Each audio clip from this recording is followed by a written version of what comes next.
Leute, ihr habt gesehen, die neue HLR 75 von Rupes. Ich habe die schon seit ein paar Tagen. Habt ihr auf Herz und Nieren geprüft? Ist das der neue Gamechanger von Rupes oder nicht? Lasst uns das Ganze mal gemeinsam anschauen. In der letzten Zeit ist es ziemlich ruhig geworden um Rupes, weil da keine Neuerungen kamen. Und die hatten die iBrit mal vor ein paar Jahren, die Nano, auf den Markt gebracht. Und das war wirklich ein Gamechanger. Seitdem hat sich vieles getan, vieles entwickelt. Es gibt andere Maschinen, es gibt ganz viele Akkumaschinen von Flex. Und Rupes ist da wirklich ganz, ganz ruhig geworden. Da kam erstmal gar nichts. Ne? So. Und ich habe mir dann immer gedacht, okay, was machen die jetzt als nächsten Schritt? Machen die eine Überarbeitung der iBrit Nano komplett oder steigen die bei der LHR 15 auf Akku um und versuchen da jetzt irgendwie zu kommen?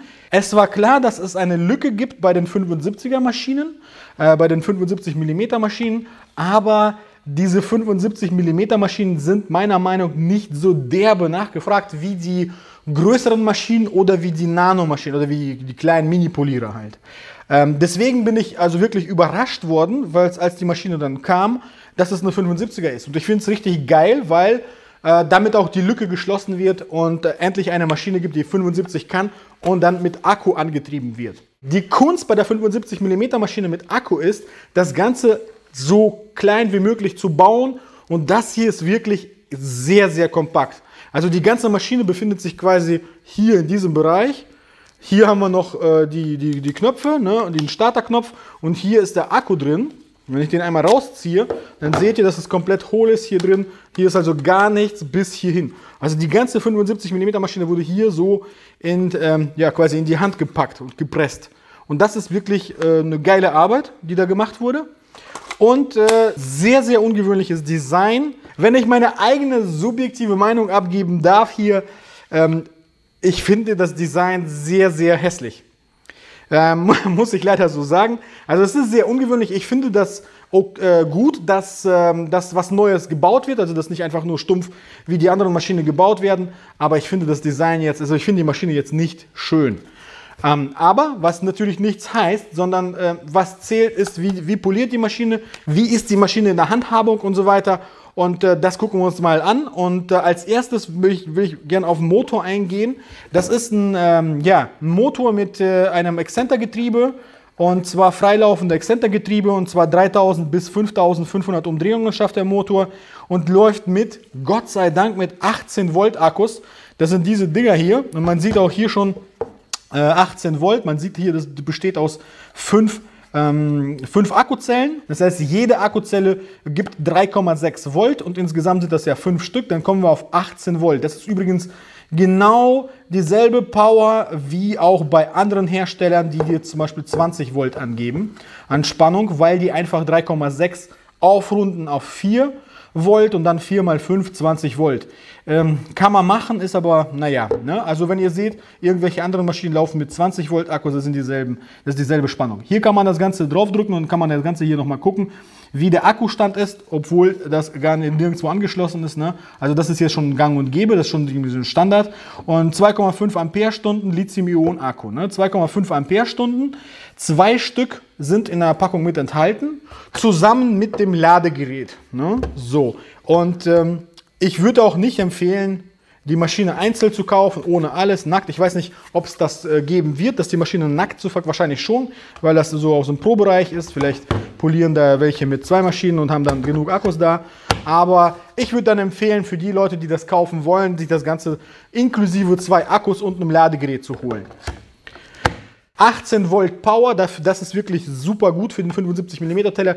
Der zieht wirklich richtig kräftig. Ne? Also man will keine Zwischenlösung haben bei 75 mm, das heißt eine Maschine, die schön kleines 75 mm hat und dann natürlich in der Leistung nicht so gut ist, denn es gibt auch Alternativen auf dem Markt, wie zum Beispiel die Flex PXE, die kann auch an 75 mm exzentrisch polieren, aber man kann die Maschinen gar nicht vergleichen, weil diese ist konzipiert auf 75 und man kann diesen Teller hier nicht mehr ändern. Es hat übrigens 12 mm Hub hier. Ne? Man kann den Teller quasi ersetzen gegen einen anderen 75 mm Teller, aber das Ganze ist hier fest. Also das ist hier für 75 mm entwickelt und die PXE ist halt eine Multimaschine mit verschiedenen Aufsätzen und verschiedenen Größen von den Tellern. Hat einen 75 mm Teller, aber von der Power her kommt sie nicht an diese Maschine ran.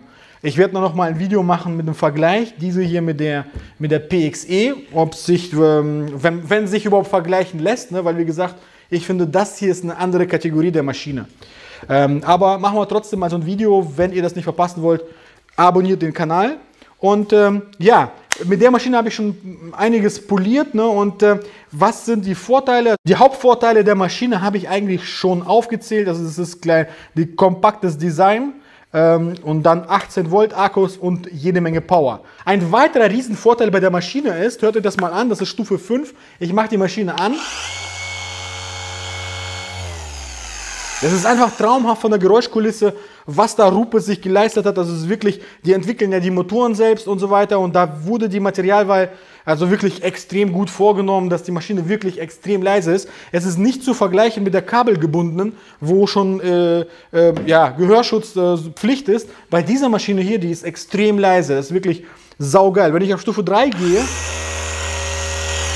also ich kann ganz normal weiterreden und man versteht mich. Ne? Also es ist wirklich ein riesen Vorteil, die Geräuschabstimmung halt, ne, von dem Ganzen. Also die Getriebeabstimmung und die Materialien, die da verwendet werden. Natürlich ist das Ganze hier richtig geile Qualität, ne, wie man es von Rupes kennt. Das ist ein Profi-Hersteller für die Maschinen. Also da muss ich jetzt nicht extra nochmal erzählen, dass das Ganze nicht zu vergleichen ist mit irgendwelchen billigen konstruierten Maschinen. Also das Rad ist hier mit gummiert. Die Zahlen sind gummiert, da wird also durch die Politur nichts abgehen. Hier an dem Schalter hier, die Streifen sind gummiert, die Tatze ist gummiert, das hier ist allerdings alles gedruckt. Also Bigfoot Mini Hybrid und die 12er ist gedruckt, die Logos sind alle von allen Seiten gedruckt. Ach ja, an dem Griff natürlich, hier ist alles komplett durchgummiert, also da, wo ihr die Hände mit den Händen anfasst und die Maschine festhaltet, ist alles rutschsicher gemacht. Ja, eigentlich super geile Qualität, muss man schon sagen. Hier steht nochmal Hybrid Technology. Das ist aus der Hybrid Serie, das heißt akkubetriebene Maschinen. Und das hier ist die Mini, ne? Mini Hybrid. Die kleine Maschine, die Mini-Maschine, die heißt Nano. Das ist also kein Nachfolger von der kleinen Hybrid. Ne? So, und kommen wir aber nun zu den Nachteilen, die ich für mich jetzt sehe. Ne? Das heißt nicht automatisch, dass es für euch irgendwelche Nachteile sind, aber guck mal, wie die ausbalanciert ist. Ist auch alles ganz geil. Ne? Also man fasst schon mit der Hand irgendwo in der Mitte an. Aber es gibt auch Nachteile, die ich auch nicht nachvollziehen kann. Die Designentscheidung halt. Also das Design erstens an sich. Ja, da kann man jetzt wirklich streiten. Manche werden wahrscheinlich sagen, wunderschöne Maschine. Manche würden sagen, nicht so schöne Maschine. Ne? Aber wenn ich jetzt die Maschine habe und dann damit poliere, dann habe ich mich immer... ja, womit fange ich denn überhaupt an? Erstmal wahrscheinlich mit dem Starterknopf. Ne? Weiß ich nicht, wozu man das Ganze hier oben benötigt. Den Starterknopf, das führt dazu, dass ich kann die wunderbar starten, ne? Aber es ist kein Gasgebeschalter. Ne? Das heißt, es klickt einmal und dann läuft sie sofort schon voll auf vollen Touren. Ich kann hier nichts mehr regulieren. Hätte ich mir persönlich jetzt gewünscht, weil dann habe ich die auf 5, kann die aber trotzdem nochmal irgendwie so ein bisschen regulieren hier. Wenn ich die auf 5 habe, dann läuft die sofort los. Die ist jetzt natürlich jetzt hier ohne Pad und so weiter, soll man nicht machen. Ja. Aber diese Position oben, die führt dazu, dass ich die Maschine nicht vernünftig ablegen kann. Habe ich die hier auf irgendwo Stufe 3, poliere damit und dann kann ich die Maschine nicht ablegen, weil die natürlich ja, sofort angeht. Das heißt, ich muss jedes Mal entweder auf 0 drehen, dann die Maschine hinstellen und das Ganze wackelt dann halt. Ne? Andere Option wäre das halt zur Seite zu legen, aber wenn ich ein Pad dran habe, ja, ich lege die zur Seite, dann habe ich das Pad fast dann den Tisch an, da sind vielleicht irgendwelche Krümel oder sonst irgendwas, dann habe ich das Ganze im Pad. So abstellen ist genau die gleiche Geschichte wieder, dann habe ich auch alles wieder im Pad und dann habe ich ja keine Möglichkeit mehr, die Maschine abzustellen, aber vielleicht mal so, ne, aber ne, dann fällt hier auch um, also das ist auch jetzt kein richtiger Stand, ne. Ja, weiß ich nicht, ob man das so jetzt lösen muss. Ne? Diesen Starterknopf, den hätte man auch hier irgendwo einbauen können. Aber wahrscheinlich ist das so gedacht worden, dass ich jetzt die Hand drauflegen kann, ne? Und dann halt poliere, ohne dass ich irgendwo was ja, drücken muss oder festhalten muss halt. Ne? Weil die Hand hier so aufliegt und dann läuft die Maschine schon. Ja, aber wie gesagt, es ist kein Feststellknopf da. Ne? Das heißt, ich kann die Maschine nicht anmachen, ohne dass ich hier die Maschine irgendwie oben festhalte oder halt mit dem Daumen hier drauf drücke. Die zweite Geschichte ist, das Rad ist auf der linken Seite. Das heißt, wenn ich bin ja Rechtshänder, das ist für mich kein Problem. Ich kann die Maschine hier anmachen, hier die Maschine verstellen, alles super. Wenn ich jetzt Linkshänder bin, ja, dann muss ich halt umgreifen. Ist mega unbequem, ne? Oder ich muss das halt ja, komplett in die andere Hand nehmen, dann einstellen, dann wieder weiter, ein bisschen weiter einstellen. Also normalerweise macht man das Ganze hier mittig, dann hat man von beiden Seiten Zugang, Rechtshänder, Linkshänder, aber hier ist das Ganze halt so gelöst worden, dass das nur auf der linken Seite ist. Dann komme ich nochmal zu der Form an sich, also man packt die so an. Also, oder die ist so gebaut, hier ist die Maschine ist auch hier gummiert. Das heißt, die ist wahrscheinlich so gedacht, dass ich hier mit der Hand reinpacke und dann die Maschine so führe. Ne? Aber ich habe mich schon daran ertappt, dass ich so anfange zu polieren. Und dann, während des Poliervorgangs, greife ich dann um und halte die Maschine hier fest.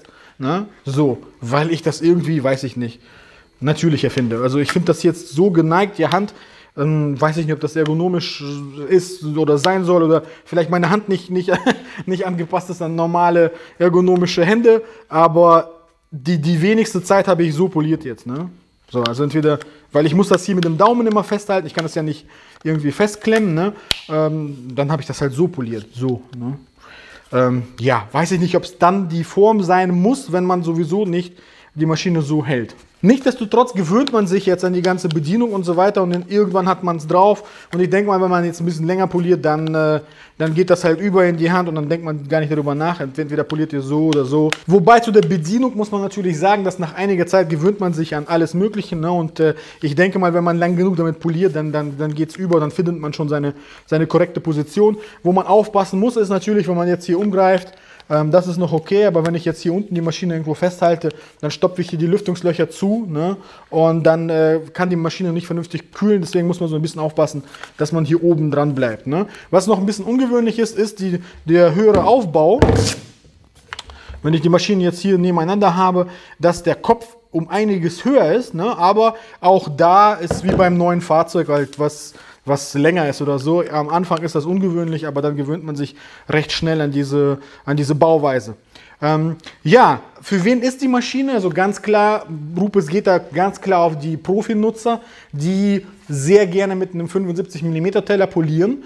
Und zwar sind das natürlich, wenn ich jetzt Lambos nehme, wenn ich jetzt einen 911er nehme und so weiter, das sind ja alles diese geschwungenen Formen, Ferrari und so Sportwagen und so weiter, alle die so mega geschwungen sind und so weiter, da komme ich sowieso nicht mit einem 125er Teller bzw. 150er Pad, komme ich sowieso nicht überall ran, bleib überall stehen und so weiter.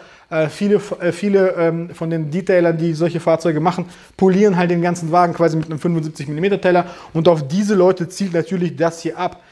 Schließt natürlich die Lücke, die haben jetzt immer noch das Kabel. Auf dem Markt gibt es keine Maschine, die nur 75 in dieser Stärke wiedergeben kann. Deswegen wird die Lücke geschlossen. Das finde ich richtig gut. Ne? Also die haben jetzt Mut und die haben jetzt so eine Maschine zu entwickeln, kostet Zeit und kostet richtig Kohle. Ne? Und da überlegt man sich das 20 Mal, in welche Richtung ich gehe. Und das finde ich richtig geil, dass das Rupes dann einfach macht. Ne? Einfach macht und sagt, okay, wir bauen das Ding jetzt und gucken, was dann passiert. Und ja, ganz klar, also wer gewerblich das Ganze macht, 75 mm gerne macht, ganz klar zu empfehlen. Wer jetzt, sage ich mal, eine PXE hat, würde ich das wahrscheinlich nicht als die zweite Maschine holen, weil mit der PXE kann ich die Arbeiten auch machen. Die ist zwar schwächer als die Rupes, aber ja, man muss ein bisschen mehr Zeit investieren, dann kriege ich auch dasselbe Ergebnis. Aber jetzt, also um die jetzt parallel zu holen. Ne? Für den Privatanwender wäre die Maschine einfach zu speziell. Ne?